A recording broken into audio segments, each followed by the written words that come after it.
when I talk about with people the idea of kind of what's the mission of your life, what's your goal in life, sometimes we can get caught up on a big picture down the road of what you would like things to look like when you're elderly and have accomplished and your life is over. And that's good to have that picture, right? That compelling kind of portrait in your mind of where you'd like to go. But what's even more important is, how do you focus every day? How do you order and orient your second by second, your minute by minute, your hour by hour? When you think about the profound influence of the Bible on the world, the way that it has shaped our culture, whether you're a follower of Christ or not, it's probably a good idea that you know at least what it says. It's going to be about us taking and reading the Bible. Welcome to the Take and Read podcast. So excited because we have a popular returning guest on the podcast, Parker Smith, back in the podcast studio here. So excited to have you, buddy. Yeah, thanks for having me. So we have, it's been a little while since we've been able to touch base. So one of the things I love to ask folks is, what's going on in your world? Or, not to stack questions, but I will. What specifically in this season has God been teaching you? Well, what is going on in my world? I am engaged. What? Found a woman. And tell me a little bit about, not the woman, but just, this season. What's it teaching you? What's engagement teaching Parker Smith? What is God using engagement, or how is he using engagement to teach you?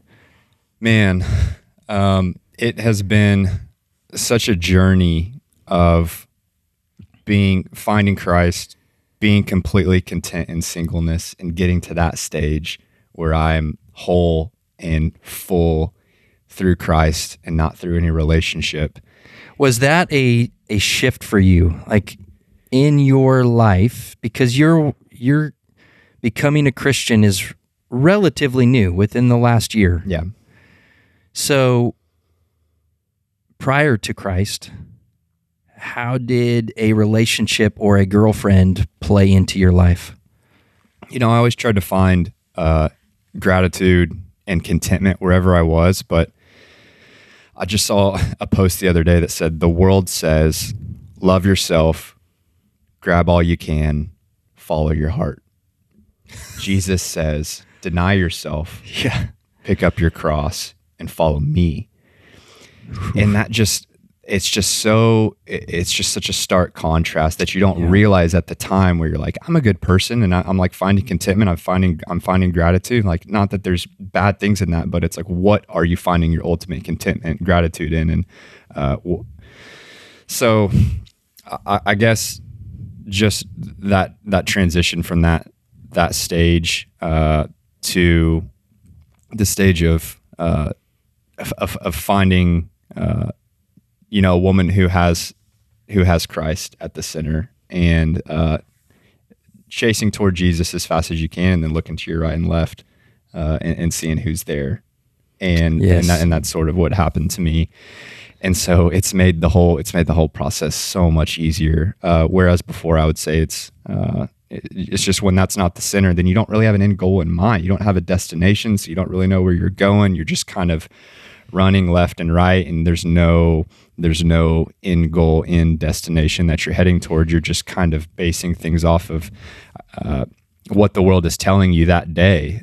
So you don't have any foundation. And so I heard someone say, like, whenever you go to, if you're in a really touristy area, we were just at the Eiffel Tower, and there's people along the streets yelling, "Hey, come over here, selling little Eiffel Towers and saying, "Come over here, look at this." And I heard a pastor say that that's such a good analogy for what the world is doing, where it's like, "Hey, look at this, come over here. No, you need this. This is what you need." And then someone to your left is like, "No, you need this trinket." And when you wake up in the morning, it's like, what are my eyes on? What am I listening to? What am I looking at? Who am I surrounding myself with? And just becoming aware of that. So let me ask you this. the world, so prior to Christ, you're in that flow with the world. You're running to the next shiny thing that somebody's telling you need. You're trying to grab all you can. But now you're in a different place, and now you're not going to find your meaning or fulfillment necessarily in your fiance, which is kind of fun to say she's your fiance and not your girlfriend. That's kind of fun. But how do you balance that with, here's somebody you deeply cherish, a relationship you deeply value, but it's not what defines you? Yeah. Holding it with an open hand. Ooh. Is what you and I have talked about a lot. So, you have something that is good, and I don't want to mess this up, but someone said the other day that we take good things, and when they become ultimate, they turn into bad things. So they become idols, basically. Yeah. So it's like foundationally, is this becoming an idol? And anything can become that. Your spouse can become that if that becomes ultimate to you. So looking at it, and then looking at marriage as a whole, and being like, this is why God made marriage. God made marriage to show the relationship between Jesus Christ and his church and his people, and how he will never leave them or forsake them. And so when you look at a husband and a wife, and you're like, I have this person and this ability to say, we're going to make this covenant before our friends, family, and the world, and never leave or forsake the other no matter what. Yes. And yes, I love them and I cherish them, and it's a beautiful, amazing thing. And we're displaying something even greater. Yeah. It's so cool to get to sit in this position and watch the Lord lovingly and patiently kind of bring you along, as it were. So he is very patient. Man. He is. But I remember first time sat down, had lunch with you. We had tacos. It was you, Granger, and I. And I think I was supposed to, it was just going to be Granger, but he just said, hey, I want you to tag along. I don't know how he invited you, but you were there, and I was stoked. So I get to meet you, and I remember having a conversation with you because you were on the market. You were a guy that was looking for a lady, you had this newfound faith, and you had a list of the requirements. Sweet, secure, social, servient, spiritual, smoking. It's very phonetic. I love it. And then maybe 2 months later, maybe 3 months later, we're having tacos again, and the topic comes up like, okay, well, how are the prospects looking? Anybody match up to the list? And you were like, yeah, I think things are a little different now. What was the transition from the list to then? What were priorities for you as you were considering a relationship? Yeah. First of all, it was a transition of I need to find this person because that's what we're supposed to do, is find somebody and have a family, and then that's where you'll find fulfillment, is having kids. You're to this age, it's what you're supposed to do. Having someone with you is better than being alone. And so it seemed like the next evolution of my life was to find someone, and I set up the criteria for that person, and that was the plan. Whereas it transitioned from trying to find somebody because that was the next evolution, to being like, this is not ultimate. Finding someone's not ultimate. Christ is ultimate. Our time here is an absolute vapor if we're going to be with God forever and ever and ever and ever and ever, and not be married there. Then it's like, how do I fully get some perspective here on the time of my soul and the location that it will be? And that's kind of what goes into what you said. What has God been teaching you recently? And it's like, how do I, if we're looking at a scale of my time on earth and my time, for eternity, then what am I focusing on a daily basis? And then if you really just fully and wholly think about that, and you just stop putting so much emphasis on this world and what the world tells you to do. And so that transition to being like, I'm content in these circumstances. Christ is ultimate to me, and a relationship isn't. And then realizing that if I find someone, the single most important thing about them is that they have completely and wholly accepted Christ, are following him passionately, and are bending that grace outward to those around them because they've completely... Dude, that's a cool picture. Bending that grace outward. Did you just make that up? John Piper did. Okay, that's really good. Good job, Pastor John. He talks about that's the point, is wholly and completely understanding the gospel and then bending that grace outward to those around you. And he says that's what's such a cool opportunity for marriage, because yes, anybody can do it, and there's not one that's any more important than another, but something that's profound is within the context of marriage, if that's the closest possible relationship that two human beings can have. And if you can extend that grace toward the other at all times, then that's a cool way to display the grace that's been given to you. So my priority changed to finding someone who is a radical follower of Jesus. And then if that was in place, then I'm good to go. Because for you, that was your new priority, is becoming a radical follower of Jesus. Right. And it's awesome. When I talk about with people the idea of kind of what's the mission of your life, what's your goal in life, sometimes we can get caught up on a big picture down the road of what you would like things to look like when you're elderly and have accomplished and your life is over. And that's good to have that picture, right? That compelling kind of portrait in your mind of where you'd like to go. But what's even more important is, how do you focus every day? How do you order and orient your second by second, your minute by minute, your hour by hour?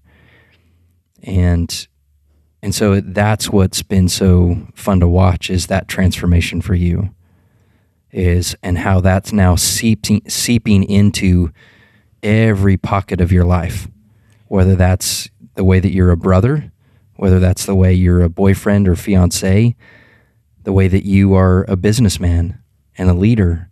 Like, it's cool to see how that orientation of Christ is my ultimate, how that's now seeping into every pocket of your life. Yeah, in my professional life, since graduating college, I've always been a purpose-driven person, and I love journaling and writing. And so every morning I would write down, before I was a Christian too, I would write down what my purpose in life was. And my purpose in life before was to become everything that God created me to be and be present and grateful for every moment, which, like, I was always close. I was there, but it just wasn't specific to Christ and understanding what he did for me in my own depravity and that grace to the fullest extent. So that sounds good, but whereas now it's transitioned to make the infinite value of Jesus Christ more known because I've lived than if I had not. So do me a favor. Go right now, let's say you had the opportunity to talk to a young Parker Smith 2 years ago, and he's got that purpose statement kind of written out in his journal, and he's kind of identifying that. Speak to the gap between what your purpose now is and your purpose then. What was the gap? The gap was, before it's built around becoming everything I want to be. To the glory of God, and the glory of God is separate. So your desires are priority. Yeah, it's becoming everything I want to be. Yep. And because that's what God would want, was for me to be everything that I could be, financially, professionally, physically. Right. Relationships. Whereas it's when the gap is I just need to tell everybody about what Jesus did for me, because it's all that matters. And he is the foundation of it. Yeah, because we would say the scriptures indicate that we're to imitate Christ. And part of his message is that we become nothing. John the Baptist said, I must decrease, he must increase. And so it seems like the transition that for people that maybe are listening and they're going, that first purpose doesn't sound bad, but the difference is when it's all about me becoming what I want to accomplish for the glory of God, it's still this kind of, I'm the generator of what I ought to become, and I have expectations of what I want to accomplish. And so it is about me and self-promotion, and it's still pride. But that subtle transition of, no, I'm going to make much of him, regardless of how that impacts me, then all of a sudden there's a humility in that. And what I become or what I look like matters far less in that second scenario. And we're in a position to be used mightily by the Lord in that way, which is interesting. And I've had people tell me, then, if none of that other stuff matters, then what's the point? What's the point of working out? What's the point of going to your job? And what's the point of even setting goals? And that's a good question. It is, because it's like, if you're just living this cynical life of to dust I came and to dust I will return, then it's like, okay, well then this is all meaningless. But it's just like, it's like this pride that comes up, then it's like, well, if it's not for me, then what's the point? Yeah. If I can't get what I want, then what's the point of it? It's entitlement, which is, it runs rampant in our culture, this entitled view. And it goes back to what you started with, this difference between holding something open-handed versus kind of gripping it tightly. It's a posture of, I've now switched to, I hold my life, my profession, my finances, sometimes even my safety, I hold it with an open hand because I trust the Lord for it, and he can do with it what he wants. Yeah, and it's not to say that they don't have any meaning or don't have any value or there can't be use to those. Quite the opposite, because he's going to have purpose and he's sovereignly in control and is giving you the desires. And all of those things, take on infinite value at that point, way more than we could ever ascribe to them, which is very interesting to think about, man. That's intense stuff, but you're an intense guy. So I don't expect anything less. Thanks. Apparently I was yawning without knowing it. Yeah, earlier we were hanging out and I was like, man, you look tired. You okay? Well, he just got back from his whirlwind tour of Europe, and where the engagement happened. Yeah. In Paris. Huge story. Maybe someday you'll get to tell that in full length. But today I've brought you here for a particular purpose that, like we've just been talking about, that we would order and orient ourselves around God's spoken word. So we're going to take and we're going to read. We're going to jump in. We're in the Gospel of Mark, and we get to start a new chapter. We're going to be in chapter 3 today. All right. Yeah. So let's open up to chapter 3. We are reading from the English Standard Version, the ESV. And a little bit about that. So I take different translations. Sometimes it's the NIV, sometimes the NASB, sometimes the NET, sometimes the ESV. If you're listening to this and you're like, I don't know half of what he just said, there are a variety of translations of the Bible. We have the English translations, there's a variety, but there's also translations in other languages, because the original language that the Bible is written in, there's 3. There's Hebrew, which is the bulk of the Old Testament. And then in the New Testament, you have primarily Greek and then some Aramaic, which will show up. And so what we have and what we read from are translations, and there's different philosophies behind how something is translated. And so maybe someday down the road, we'll do a whole episode just on various translations and why I select the ones that I do. But for now, we're going to read the Bible. Let's do it. And we won't get into translation conversations just yet. So we are in chapter 3, beginning of chapter 3. We're going to look at verses 1 through 6. And to kind of catch us up to the context here, again, Mark is the earliest account we have of the life and ministry of Jesus. Mark's being used by the Holy Spirit to communicate a certain picture of Christ, that he tells us in the very first verse, that he believes that Jesus is the Son of God. He is the Christ, the Messiah. And from that point on, we're given an account that's going to basically support that statement and that idea that this is why Mark believes that to be the case. And so there's a very intentional kind of flow to this. Mark tends to be a very action-oriented gospel where things kind of move pretty quickly. You'll see the use of the word like, and immediately they went, or immediately they said. And so there's this kind of sense of immediacy and urgency to it, whereas it is the shortest account we have compared to Matthew, Luke, and John. There's content that's in Mark that's also shared by Matthew and Luke, and so there's some interesting overlap. So you can see something happen in the Gospel of Mark, and you can go and search to see if you find a similar account in Luke and Matthew with other details.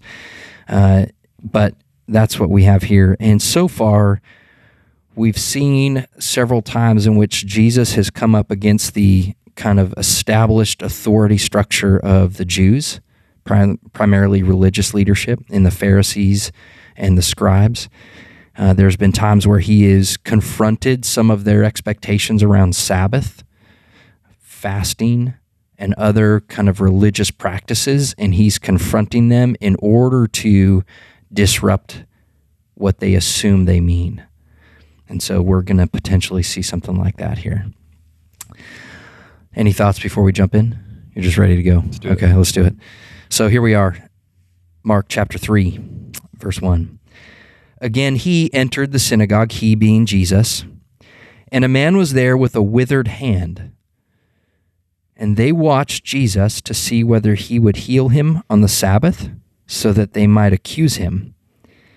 And he said to the man with the withered hand, "Come here."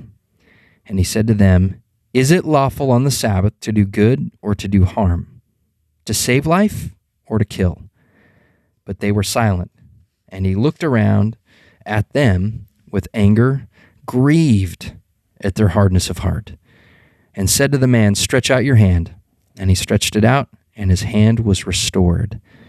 The Pharisees went out and immediately held counsel with the Herodians against him, how to destroy him, Jesus. All right. So, our first step, let's ask some questions around what does this say? Are there things mentioned here? Are there things assumed that, man, we need to make sure we fully understand what's being said in this text? Yeah, so entering the synagogue, this would have been a place of worship. Yeah. Where they were having a church service of sorts. Yes, of sorts. These were Jews. Yeah, so if he's in a synagogue, he's gone into this is, yes, a Jewish house of worship, a place that they would have gathered on a weekly basis on the Sabbath. They would have gathered to hear reading from one of the Old Testament scriptures. So a scroll would have been brought out. A rabbi, a Pharisee, a religious leader would have been invited to read a text and possibly teach on it. And that would have been the time that is spent. There would have been prayer involved. So yes, this is a Jewish religious church gathering, if you will. If it helps to think about it that way. And it's interesting because it says in Matthew's gospel, it gives this indication that as Jesus went out, he went out and he would specifically go into the area synagogues and he would be preaching and teaching about the kingdom of God, and then he would be healing and casting out demons. We've seen before in Mark that when he goes into a synagogue and he begins to teach, they have recognized, wow, he teaches as one who has authority, not like the scribes.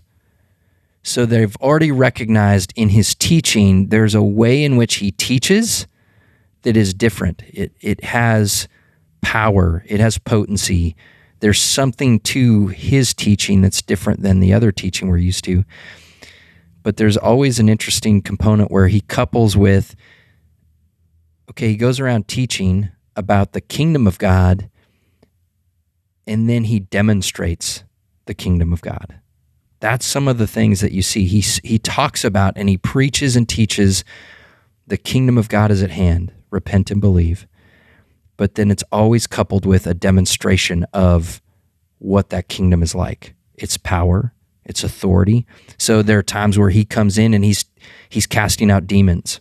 So he's demonstrating authority over the spiritual realm. Sometimes he's healing, and so he's demonstrating his authority and his power over the physical realm. And so his teaching is demonstrating not only his understanding of this kingdom, but then his physical activity, his healing, is going to be demonstrating that authority as well. So I think that that's something about the context here. Yeah. And they would have been in here studying what we have here in the Old Testament. Right. Correct? Yeah, they would have read from, whether it's Isaiah the prophet or from the Torah, so the law, so Genesis, Exodus, Leviticus. They would be teaching and reading something of the Old Testament, and then there would be some sort of kind of explanation of that.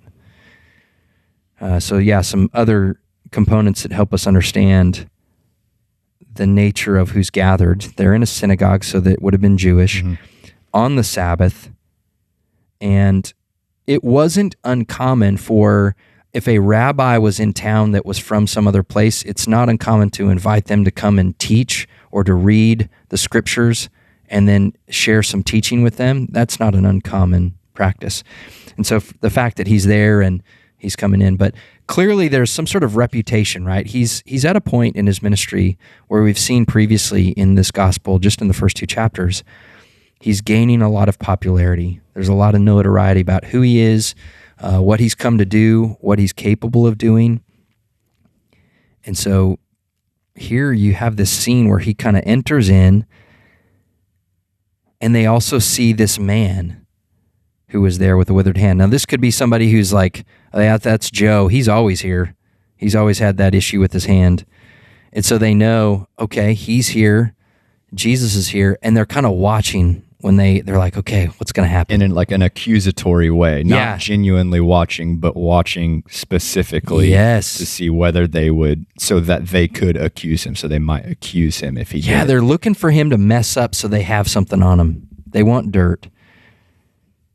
And so that demonstrates something of their heart, right? They don't want him to be the Messiah, which is interesting. Yeah.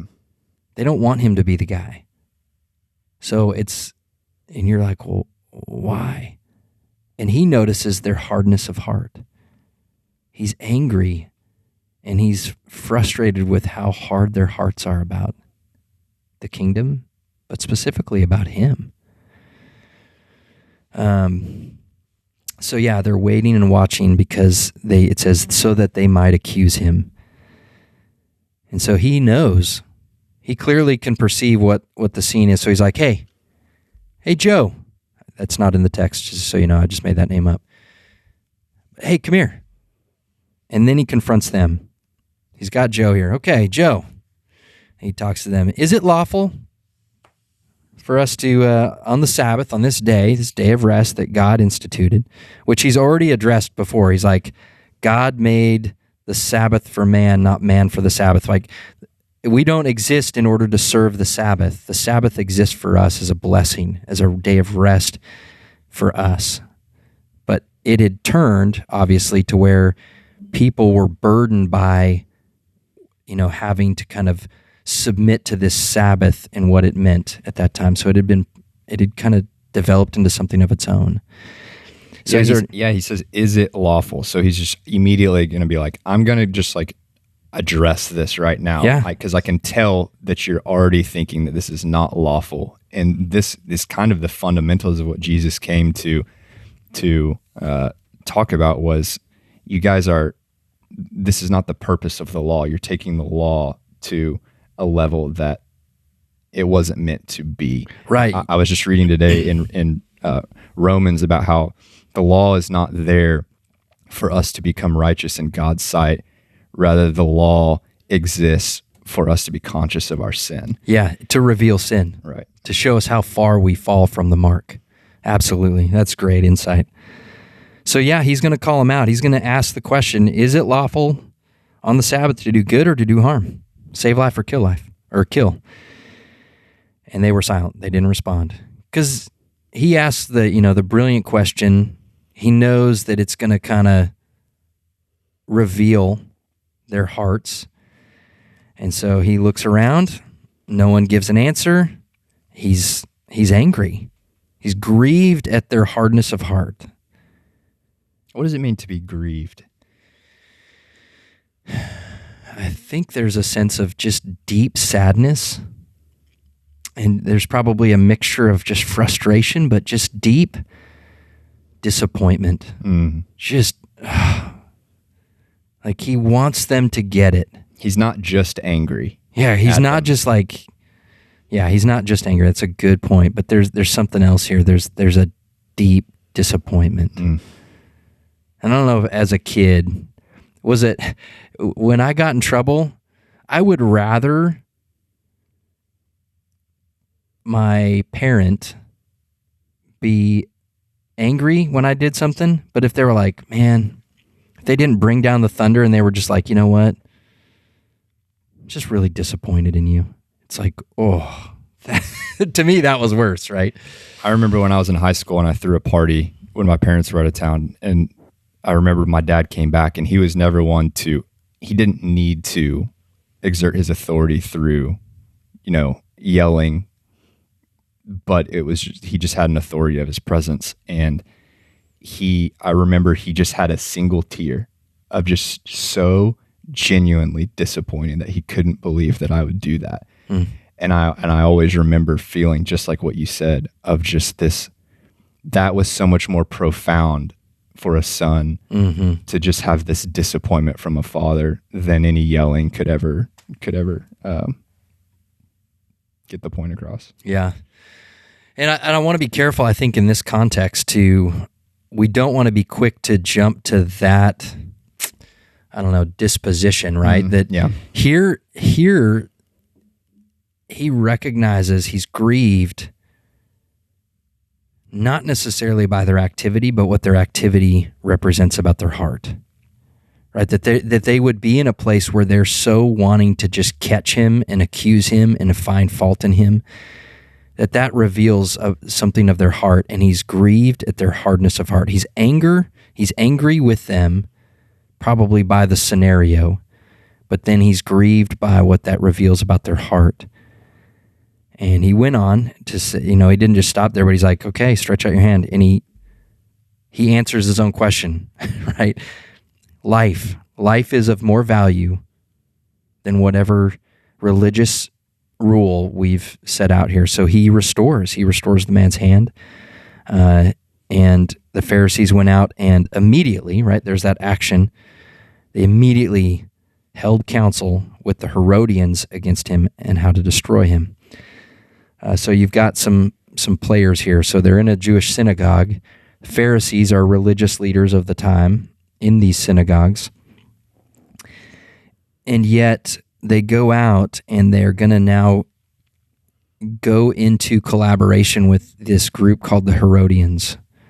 So to understand that, throughout the gospel, we're going to hear tell of a guy named Herod.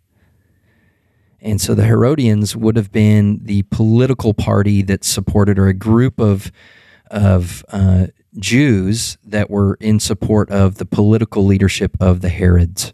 So there's a line of Herods that were essentially Roman appointed governors of an area. And so here is a political party, and they're in support of that leadership. And the interesting thing here is the Pharisees would have been loyal to the Jewish concern. Herodians, though, worked in partnership with Rome. So although Jewish, they were also in cahoots with Roman authority and leadership. And so there's this sense of, it just shows the disparity, or maybe not the disparity, but the level to which the Pharisees are now going to go to get rid of this guy. They're going to now start to partner with this group, the Herodians, because now they're really starting to get desperate. They've got to deal with this Jesus issue. And we had last episode we had Ivan, who's a pastor and seminary leader in Ukraine. And one of the things that he pointed out was there's this sense in Mark that we see Jesus is intentionally trying to provoke the leadership. Like he's intentionally not picking a fight, but he's intentionally stirring the pot to cause some disruption. And so we see that again here, that he's intentionally, like he could have just seen this guy with the withered hand, gone about his business, but he looks, he sees the people, he sees the guy, and he's like, all right, let's do this. Hey, guy, come here. What do you guys think? Is it lawful right now today to heal him or to cause life or to kill? Nobody? Okay. Hey, guy, come here. Be healed. You're good to go. And they're like, that's it. We got what we needed. Like, they don't even see what's playing, like that he intentionally did all that. Maybe, I don't know. Do you think the point of this is doing this more to show his authority given to him by the Father to physically heal people and to show his status as the Messiah and the prophecy coming to save man from their sins? Or is it to prove a point of you guys are idolizing the law and you're missing the whole point? Is it a combination of those things? Yeah. Or is it to stir the pot so that for his ultimate purpose of getting arrested? Yeah, I think the safe answer is yes. Right. I think all of those are at play. When we stand back and look at kind of what's played out in the Gospel of Mark so far, you kind of start looking at chapter 2, and he's healing a guy, and then he gets into later part, and he's confronted about fasting, why his disciples don't fast, but the disciples of the Pharisees and John the Baptist, they're fasting, so why aren't you? So he's starting to be confronted about some of the kind of established norms of the religious system. And so he's beginning to intentionally, clearly confront that. So then we get the series of, okay, at the end of chapter 2 is, he's talking about the Sabbath. And then it says here, again, he entered the synagogue. So previously there was this episode where on the Sabbath, he's doing something that's contrary to what's allowed on the Sabbath. And here again, he's in a synagogue on the Sabbath. He's confronting the normative practices. And so this is a repeated thing that's not only demonstrating he's confronting their understanding of the Sabbath. So he's intentionally confronting what they believe and understand in order to give them new understanding and meaning about the Sabbath and what God's up to. I think it's also demonstrating his authority, that yes, he preaches the kingdom and then he demonstrates the kingdom and his power and authority as the king of this kingdom. But it's also necessarily, he's provoking. He's provoking those that are a religious established power. And because in order for a kingdom to come in, it has to dethrone the other kings. He's got to, that's to overthrow an existing power.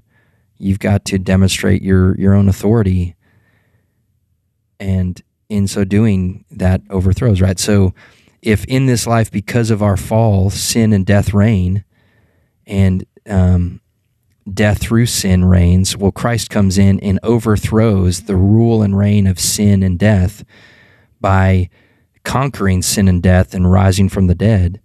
There's also a sense in which religious authorities he's got to affect and dismantle the religiosity of what people are doing and what they've done to the worship of God, I think.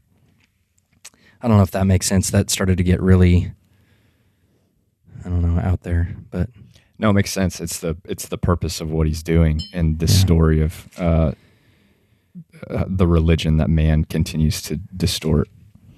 And I think your question is the right question, right? It's the question we ask. If we understand what's being said here, we have to step back and go, okay, if we were to just kind of summarize, what does this mean? If I see what it says, then what does this mean? How would you summarize, based on what we've conversed about, what's he getting at? What's this mean for us? Yeah, I think kind of what you said of, Jesus has the authority and ability to physically heal. We see him purposely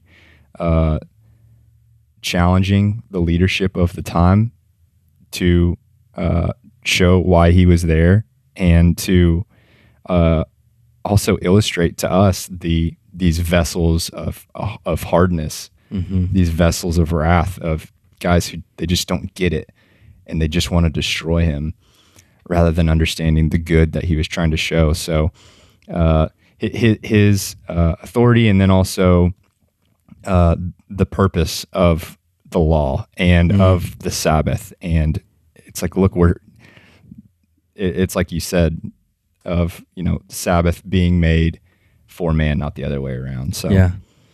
So in one sense, I think that kind of the takeaway, if that's what it means, right? It references his authority.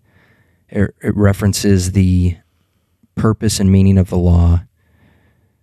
And I also think there's something to be said about having a hardened heart towards what God is demonstrating in your life, who he is, what his heart is, what he's capable of.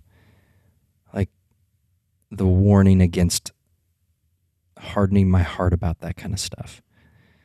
And so my takeaway is, okay, his authority. Are there that I need to allow Jesus to come and wreck shop on maybe areas of my life that I haven't given him full authority over? Or maybe I'm just content with my own way of doing things, or I've even established religious practices where this is now going to make me in good standing with God because I do these good religious things, and to not forget what those are for, right? Reading my Bible is a good thing to do, but reading my Bible every day doesn't make God love me more. I can't forget the reason why I do that. It's because he wants relationship, and he's designed me for relationship with him. Christ has enabled that relationship to happen. So reading my Bible means I get God. I get more of him. I get to be with him. I get to hear his heart. He speaks to me, and I get to converse back with him through prayer.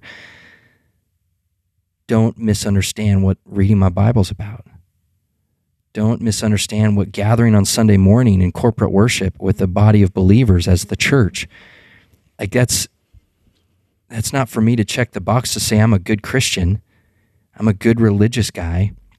No, the point of that is to gather with the body, to draw close to God, to worship the one who gives life. So I think there's a warning here for me as a believer. Be careful the way that I've misappropriated certain activities in my walk with the Lord, and to see them for what they're supposed to be, is ways to draw close to him, to follow him, to be faithful in relationship with him, and to give life to other people, which is what he does here. Yeah, it's such an interesting dynamic of our minds just so badly want to. I heard a guy call it Christian Buddhism, which is a very popular. It's a very popular idea of this give and take. And if we give, and it's just like human minds just want so badly to, I do this and you give me that. Right, we want a transaction that's clean. Yeah, and because we deserve it, and we do it, and we deserve this back. And it's just so anti-human to say there is nothing that you can do to earn that salvation, to earn that grace. It doesn't matter. It's the prisoner being crucified next to Jesus on the cross at the end of his days. He is just as worthy of salvation as someone who has been saved from the age of 5 and lived an entire missionary life dedicated to him. And it's such a hard pill for us to swallow, because we're like, it's so then true. why am I working so hard and doing all this stuff if that doesn't mean that, I'm going to have a more prosperous life. And, it's a dynamic of that with, those fruits of the Spirit will give you, joy and fulfillment and the peace of God. And so that is your reward, but there's not like a reward system for your works. And we're so susceptible to falling into that, to becoming those Pharisees at all times of worshiping the law over the whole point, and which is, his grace and what he did for us is the whole point. Yeah. So I guess the takeaway here for me and what you've articulated is we need to constantly be on guard about the lean towards Pharisee, the lean towards taking the good kind of things that God has given us in order to commune and relate with him, and setting up rules and standards and a transaction between God and us using these things, these good and great gifts he's given us. So that's a good How word. ironic that he sets it up and the purpose is to worship him, and then we screw it up. Yeah. Like that's what these Pharisees were doing. The whole point was they were godly. Yes. They were the closest ones to God, so to speak. They were the most holy. They knew him better than anyone, so they thought, but they were missing the point. Yep. That's a sober warning today, my friend. Well, thank you so much for being here today, Parker. I love having you on this podcast. If you're listening to this podcast and you have questions either for myself or Parker, you can email me at takeandreadpodcast@gmail.com. You can leave comments in whatever way that you take in this podcast, whether that's through YouTube or Spotify or Google Podcasts or Apple or whatever your platform is. Leave comments, questions, engage with us. We love that. If you're hearing this and you want to respond in some way, shape, or form to maybe what God's doing in your own life, and you don't want others to know about it, you can always email me. I'm happy to be an encouragement and love to answer any questions you might have. Thank you again to 22 Beans. They fill my cup here with coffee, and in the morning when I take and read the scriptures, and I encourage you, 22beans.com, go find. We're developing a take and read blend of coffee. Awesome. That I'm very excited about. And so news to come on that. And there's hats available there if you want to support the podcast, or you're a hat guy. I have a good balance between yee hats and then my take and read hat. I just saw the unreleased hats in development, and I'm excited. Yeah, we have some new hats coming of Take and Read podcast. So soon you'll see Parker sporting his new Take and Read hat around town. If you ever see Parker around town, I don't know if you're around town at all.